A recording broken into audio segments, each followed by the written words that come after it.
안녕하세요. 오늘은 3월 31일 수요일 고난주일 3일째 되는 날입니다. 오늘 예배 참석하신 모든 분을 환영하고 축복합니다. 우리 먼저 하나님께 찬양을 드리면서 나아가도록 하겠습니다. 94장 주 예수보다 더 귀한 것은 없네. 하나님께 드리겠습니다.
아멘.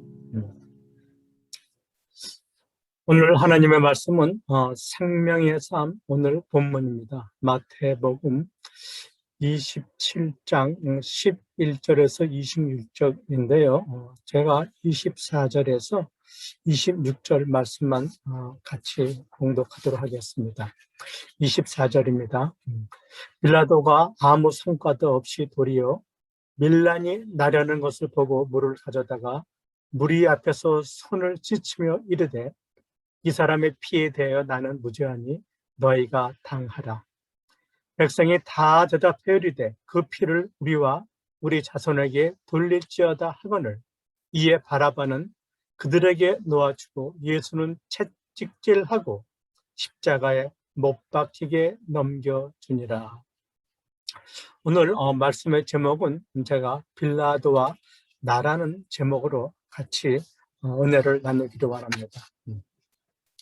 여러분, 인류 역사상 가장 이해하기 어렵고 가장 불의한 재판이 있었다면 그것은 빌라도의 재판일 것입니다. 빌라도는 성경에서 약 4시간밖에 등장하지 않습니다. 그런데 그 누구보다도 가장 유명한 사람이 됩니다. 여러분 왜 그런지 아시죠? 사도신경에 그의 이름이 등장하기 때문에 그렇습니다. 본디오 빌라도에게 고난을 받으사 십자가에 못 박혀 죽으시고 지난 2000년 동안 매주 전 세계 많은 교회에서 그의 이름을 저주의 이름으로 말하고 있기 때문입니다. 우리는 빌라도가 왜 그런 재판을 하였는지 알기 위해서는 빌라도에 대해서 좀 더 알 필요가 있습니다. 여러분, 사실 빌라도는 로마 귀족 가문 출신이 아닙니다. 그가 총독이 될 수 있었던 것은 순전히 아내 덕분입니다. 여러분, 빌라도의 아내는 티베리우스 황제의 딸입니다. 그녀의 엄마는 아우구스투스 황제 외동딸 율리아 아우구스투스입니다. 그녀의 엄마는 그런데 행실이 좋지 않았습니다. 그래서 티베리우스와 이혼한 후에 그녀를 출생합니다. 엄마가 이혼 후에 사생아로 클라우디아는 태어납니다. 그러니까 실제로는 티베리우스 황제의 딸이 아닙니다.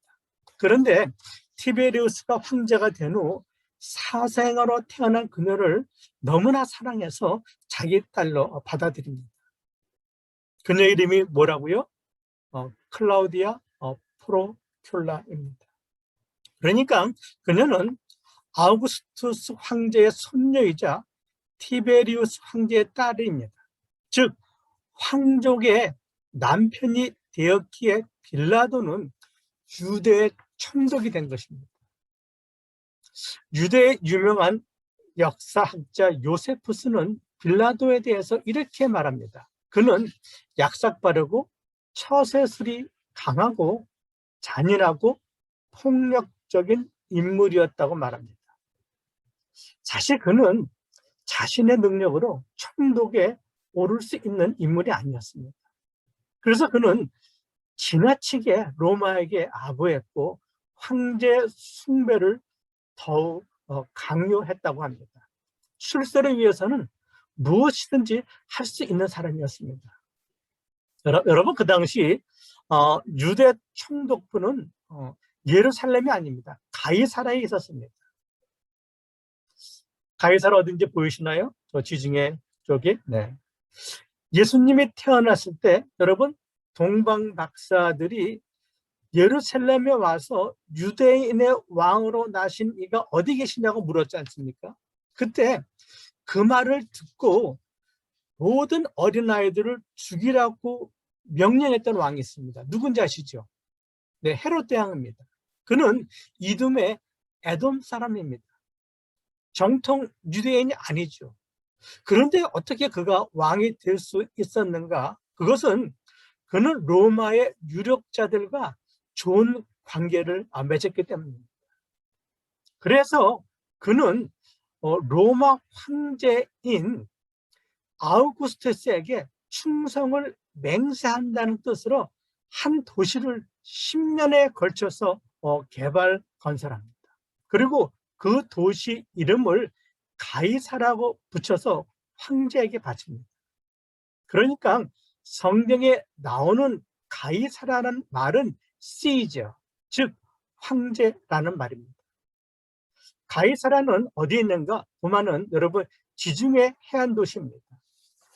가이사라는 보면은 저 왼쪽에 로마와 왕래하기 쉬운 항구 도시였던 것입니다. 이 항구 도시는 지금도 사용할 수 있을 정도로 얼마나 어마어마하게 잘 지었는지 모릅니다. 거기에는 보면은 2만 명을 수용할 수 있는 원형 극장, 원형 경기장이 있습니다. 또한 전차 경기장도 있었고 로마의 사원, 또 로마식 이런 공중 목욕탕을 지어서 가이사 황제에게 바친 도시가 가이사라입니다. 근데 이렇게 이 도시를 바쳤던 헤롯 대왕이 죽으면서 자신이 다스리던 이 유대 땅을 3명의 아들에게 나눠줘 다스리게 합니다. 여러분 맨 밑에 보면은 아켈로라는 사람이 있습니다. 예루살렘과 사마리아 지역은 헤롯 아켈로에게 맡깁니다. 그리고 그 위에 보면은 갈릴리 지역 있죠, 그죠? 거기는 헤롯 안디바에게 맡깁니다. 이 헤롯 안디바는 바로 침례 요한을 목베어 죽인 사람입니다. 또한 예수님의 재판을 받으실 때 예수가 갈릴리 출신이라고 빌라도가 헤롯 안디바에게 보냅니다. 왜? 그가 갈릴리 분봉왕이었기 때문에. 그가 바로 그때 예루살렘에 있음을 알고 보냈던 사람입니다. 그 내용이 누가복음에 이렇게 나오고 있습니다. 빌라도가 듣고 그가 갈릴리 사람이냐 물어 헤롯의 관할에 속한 줄 알고, 그러니까 헤롯이 속한 그 분봉왕이기 때문에 어딘지 알고 헤롯에게 보내니 그때 헤롯이 어디에 있었더라? 예루살렘에 있었다는 것입니다. 그리고 그 북쪽 지역을 다스리는 사람은 헤롯 빌립입니다. 그런데 맨 밑에 예루살렘과 사마리아를 중심으로 다스렸던 이 헤롯 아켈로는 굉장히 잔인한 사람이었습니다. 그는 자신이 분봉왕이 될 때 그를 반대하던 유대인 수천 명을 학살합니다. 그러자 로마는 그를 고을 땅으로 추방을 시킵니다. 그래서 이 분봉왕이 비어 있는 이 유다와 사마리아 지역에 로마 총독을 보냅니다. 그때 이 지역에 온 총독이 바로 본디오 빌라도입니다. 그런데 이 본디오 빌라도가 총독으로 부임한 후 이 총독부를 가이사라에서 예루살렘으로 옮기려고 했던 거예요. 화살표 보이시죠? 이렇게 가이사라에서 예루살렘. 유대 사람들이 여러분 이것을 좋아했을까요? 싫어했을까요? 아주 싫어했습니다. 왜냐하면은 총독부가 들어오면은 황제의 동상과 황자가 새겨진 깃발이 세워집니다. 그러면서 황제 숭배를 강요하기 때문에 그렇습니다. 그래서 유대인들이 엄청나게 반대해서 결국은 못 들어오게 막습니다. 여러분 당시 갈릴리 사람들은 아주 방골의 기질이 많았다 그래요. 그래서 십자가 사건 이전에도 이런 일이 벌어졌습니다. 누가복음 13장 1절에는 이런 말을 하고 있습니다. 바로 그때 몇몇 사람이 와서 빌라도가 갈릴리 사람들을 학살했어. 어디 사람이에요? 빌라도가 갈릴리 사람들을 학살했다는 말합니다. 그 피를 그들이 바치려던 희생 제물에 섞었다는 사실을 예수께 일러드렸다 이렇게 말하고 있습니다. 당시 이 방골의 기질을 가진 갈릴리 사람들이 유월절에 예루살렘에 와서 제사를 드리고 있었던 것입니다.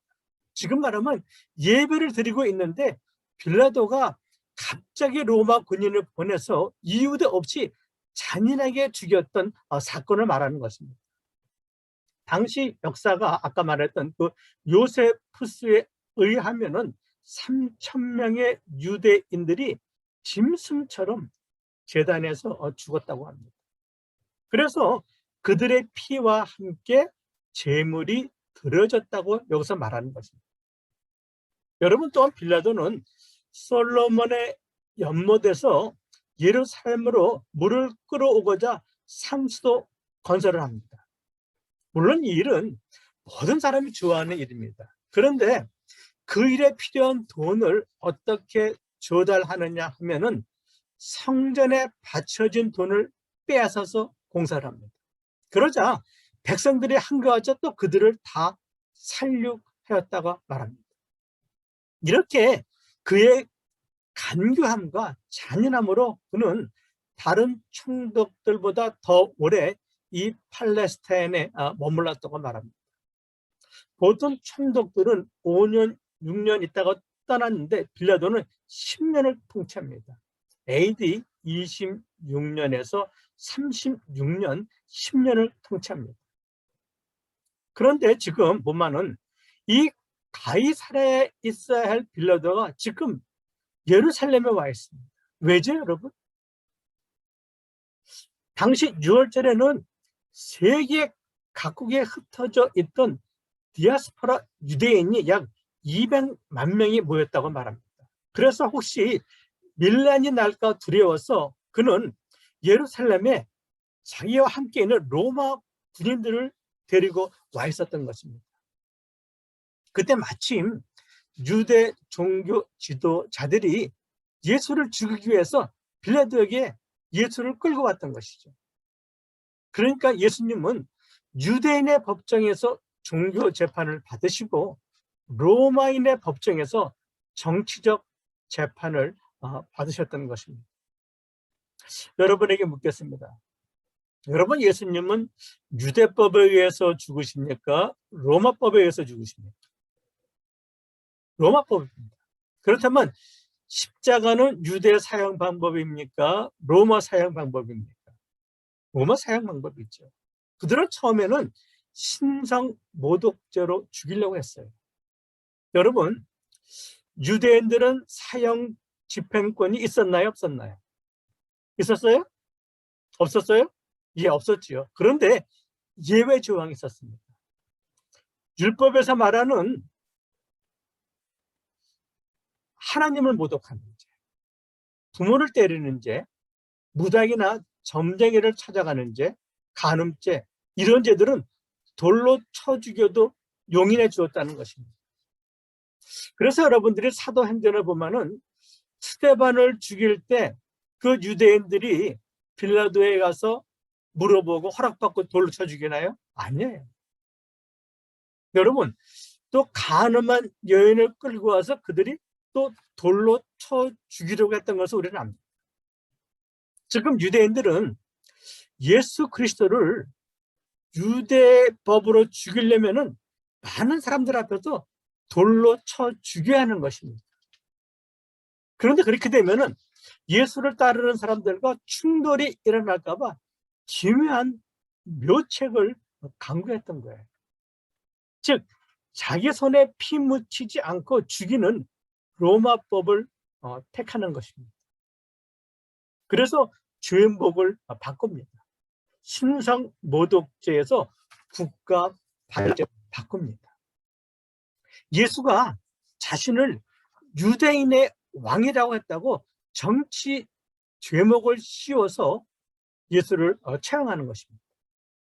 여러분, 예수님이 십자가에 돌아가실 때 죄파가 있었죠. 그 제목이 무엇인지 아십니까? 십자가에 죄파가 있었죠. 네. 나사렛 예수 유대인의 왕이라고 그래서 썼던 것입니다. 맨 위에는 히브리어고 밑에는 헬라어고 맨 밑에는 라틴어입니다. 여러분, 당시 이스라엘은 로마의 통치를 받고 있었습니다. 그러면 유대의 왕은 누가 임명합니까? 로마 황제가 임명합니다. 그런데 예수가 자기 멋대로 유대인의 왕이라고 했다는 거예요. 그러면 그것은 로마 황제 가이사에게 반역하는 죄, 즉 국가 반란죄가 성립되는 것입니다. 그래서 빌라도가 이 문제에 대해서 수사하지 않을 수 없게 유대인들을 만든 거예요. 그래서 빌라도가 예수에게 이렇게 물었던 것입니다. 마태복음 21장 11절에 보면 이렇게 말했죠. 내가 유대인의 왕이냐 이렇게 물었던 것이죠. 그래서 유대인의 왕이란 말이 계속 나오는 것입니다. 여러분 당시 팔레스타인의 총독이면은요 정치 구단입니다. 그는 이미 로마의 정보망을 통해서 예수의 행적을 다 알고 있었어요. 유대인들이 예수를 신성 모독죄로 죽이려다가 말을 바꾼 거 다 알고 있었습니다. 그들이 종교 기득권과 시기와 질투 때문에 그러는 거 다 알고 있었어요. 그런데 무죄 석방을 시키면 강한 반발이 예상이 되니까 기발한 생각을 하는 것이죠. 양쪽 다 만족시키는 타협안을 빌라도가 이렇게 내놓습니다. 그게 마태복음 27장 15절 17절 말씀입니다. 명절이 되면 총독이 죄수 한 사람을 놓아주는 전례가 있었습니다. 그래서 물어보는 거예요. 너희들이 누구를 놓아주기 원하냐? 바라바냐? 그리스도라는 예수냐? 이렇게 물어봤던 것입니다. 여러분 당시 명절에는 총독이 특별 사면하는 관례가 있었습니다. 마치 한국의 광복절에 특사를 사면한 특사처럼 말입니다. 그래서 자신도 싫고 유대인도 증오하는 흉악한 강도인 바라바를 이렇게 말하면서 누구 풀어줄까 이렇게 묻는 거예요. 너희가 택하라는 거예요.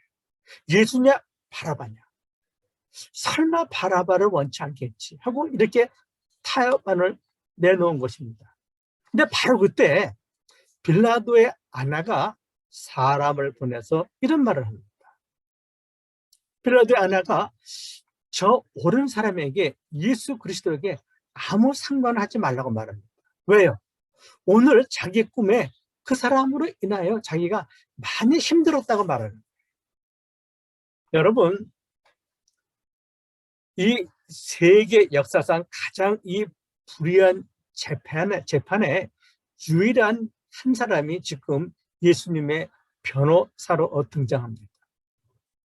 그런데 빌라도는 이 하나님이 이 아내의 꿈을 통해 전해준 충고를 받지 못합니다.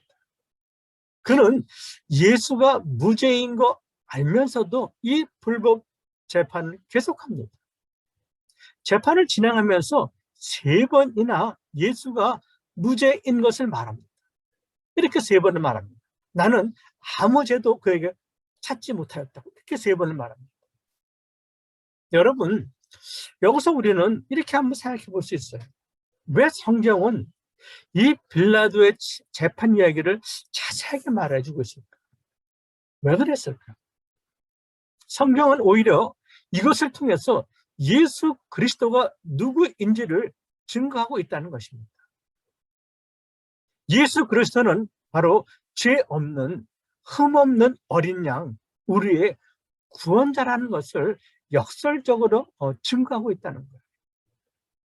그렇다면 빌라도는 왜 이렇게 비겁한 결정을 했을까? 24절에 보면 이렇게 말합니다. 빌라도가 밀란이 날까봐 그랬다고 이렇게 말해요.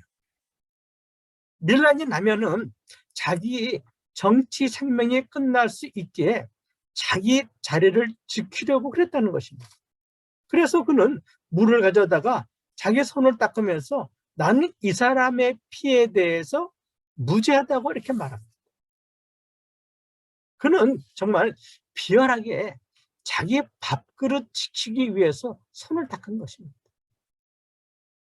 사실 그는 그 자리에 있을 만한 자격이 있는 사람이 아니었습니다. 여러분 우리가 17절 말씀을 다시 한번 보겠습니다. 여기 보면 너희에게 누구를 놓아주기를 원하느냐 그러면서 바라바냐 그리스도냐 이렇게 말합니다. 이것을 보면 마치 빌라도가 마치 소통을 잘하는 그런 리더처럼 보여요. 그죠? 너에게 누굴 놓아주기를 원해? 사람에게 묻고 있는 거예요. 요즘 말하면 소통을 잘하는 정치인 같잖아요. 내가 여러분의 말을 듣고 따르겠다는 것입니다. 그런데 여러분 참된 리더는 진리에 귀를 기울이는 사람입니다.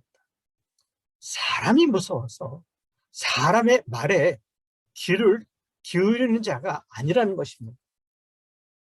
사실 그는 진리에 대해서 책임지지 않으려고 사람의 소리를 이용하는 것이죠. 여러분, 리더는 어떤 결정이든 책임을 져야 하는 자리에 있는 사람입니다. 책임을 회피하기 위해서 비겁한 자가 돼서는 안 된다는 겁니다. 여러분이 가정에서 책임을 져야 하는 위치에 있다면, 직장에서 책임을 져야 하는 위치에 있다면, 교회에서 책임을 져야 하는 위치에 있다면 그 책임을 다른 사람에게 돌리지 말라는 것입니다. 그는 그의 이 비겁함은 사람의 소리를 존중하는 듯 하면서 오히려 자기의 비열함으로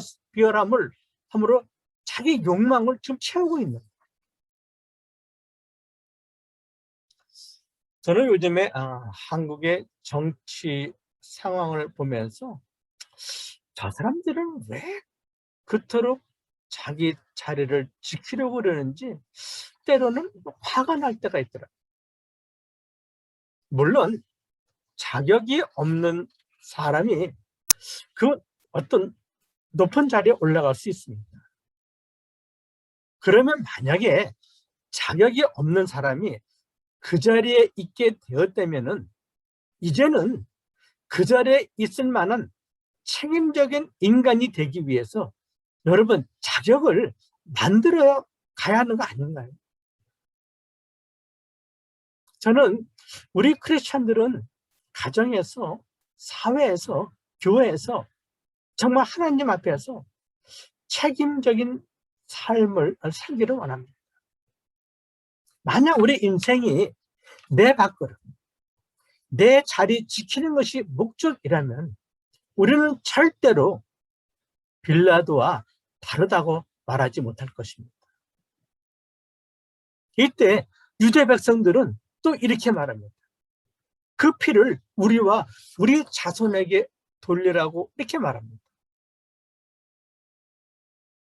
예수님을 죽인 그 피의 대가를 유대인들 자신과 자기 후손들이 책임지겠다고 하나님 앞에서 맹세한 거예요.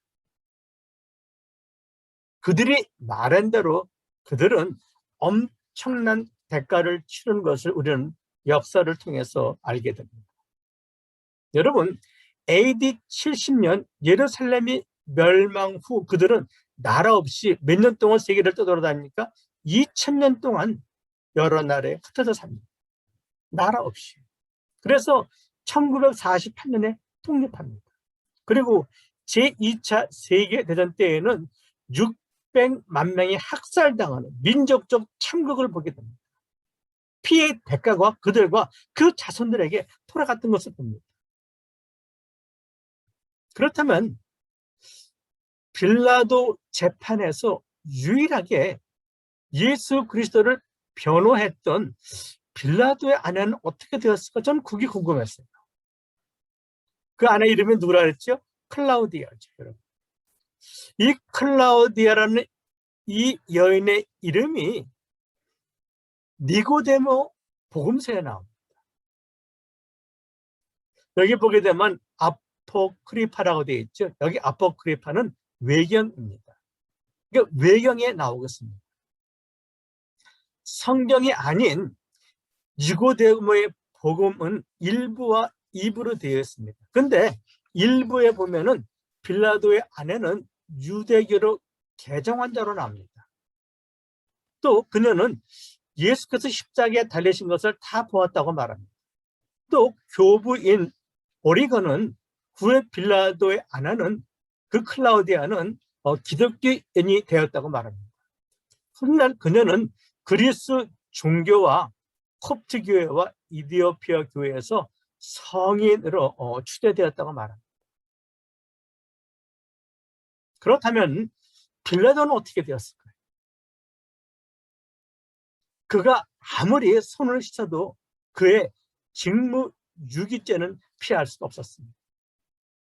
그는 예수 그리스도를 십자가에 못 박은 후 3년 후에 파면당합니다. 그의 죄목은 이와 같습니다. 뇌물수수, 폭행, 약탈, 학대, 무례함, 비합법적인 사형집행, 잔인성 등이었습니다. 그는 황제의 이 고소를 받고 프랑스로 추방당했는데 거기에서 자살했다고 말합니다. 그래서 성경은 마가복음에서 이런 말을 하시는 것 같습니다. 누구든지 자기 생명을 구하고자 하는 자는 어떻게 해요? 잃을 것이요. 복음을 위하여 생명을 버리는 자는 어떻게 살리라. 빌라도의 삶은 어쩌면 이 진리의 말씀을 저는 역설적으로 증명한 것 같았습니다. 그러면서 오늘 성경은 이렇게 말하는 거예요. 우리 모두 다 빌라도가 될 수 있다고 고발하는 것입니다. 아니라고 말할 수 있는 사람 한 사람도 없다는 것입니다. 여러분, 빌라도의 우선순위는 무엇입니까? 자기 밥그릇을 지키는 거였습니다. 그렇다면 유대인들의 우선순위는 뭐였습니까? 그들 역시 자기 기득권을 위해서 예수를 죽입니다. 그렇다면 저와 여러분의 우선순위는 무엇이냐고 묻는 것입니다. 우리가 내 자리 지키기 위해서, 욕심을 위해 비겁하게 너는 진리를 버리지 않고 있느냐고 지금 고발하고 있는 것입니다. 네 밥그릇을 지키기 위해서 진리를 버리는 너 아니냐고 고발하고 있는 것입니다. 그리고 하나님은 저와 여러분에게 이렇게 묻는 것입니다. 너는 진리와 생명, 이 중에 어느 것이 더 중요하냐고 묻습니다. 우리는 물론 진리라고 대답할 것입니다. 진리는 타협의 대상이 아니라는 것입니다. 진리 앞에는 순종과 불순종만 있다는 것입니다. 사실 빌라도의 갈등은 우리의 갈등입니다. 우리 또한 얼마나 많이 내 앞에 있는 불이익과 희생이 두려워서 진리와 타협할 때가 얼마나 많이 있습니까?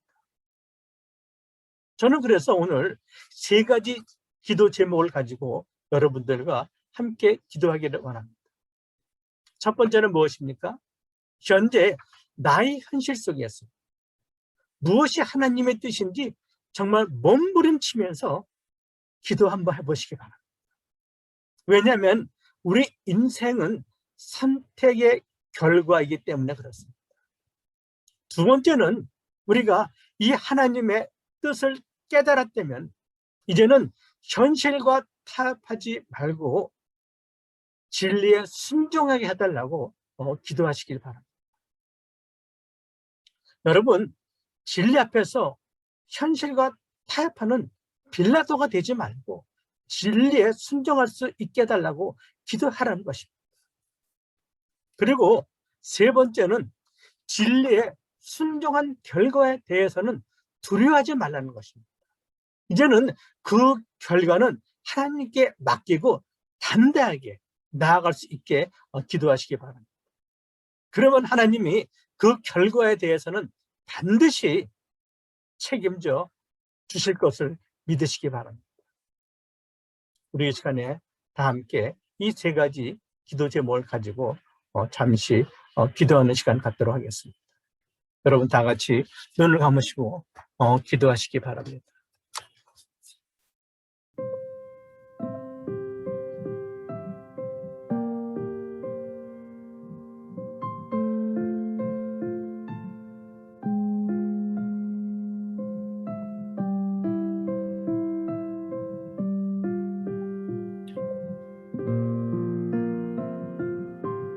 하나님, 이 시간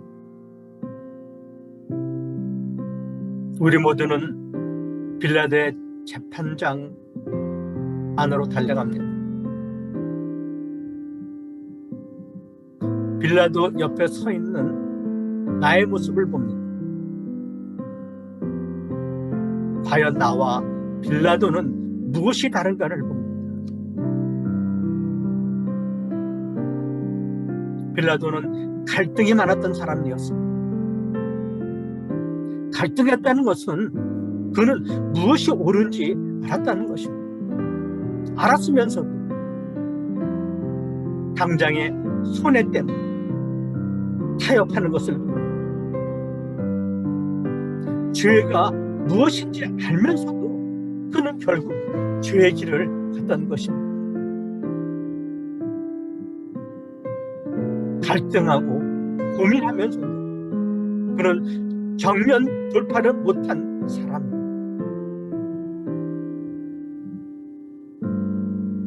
진리를 거부하고 욕심을 따라갔다가 오히려 진리에 버림받은 사람입니다. 여러분, 진리는 타협의 대상이 아닙니다. 진리 앞에는 오직 순종만 있을 뿐입니다.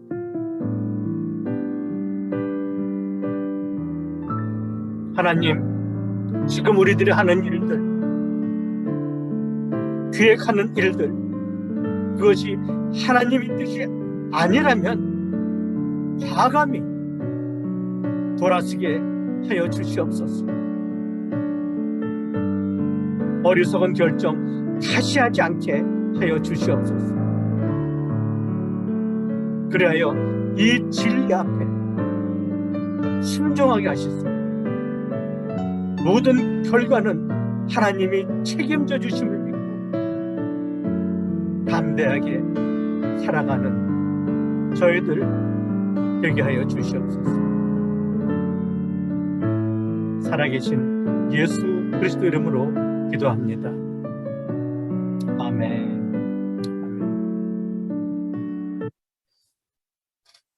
내일은 제가 구련의 시몬과 나라는 제목으로 함께 말씀을 나누겠습니다. 성경 말씀은 마태복음 27장 32절입니다. 여러분, 내일 저녁에 다 뵙겠습니다. 오늘도 편안한 저녁 되시기 바랍니다. 감사합니다.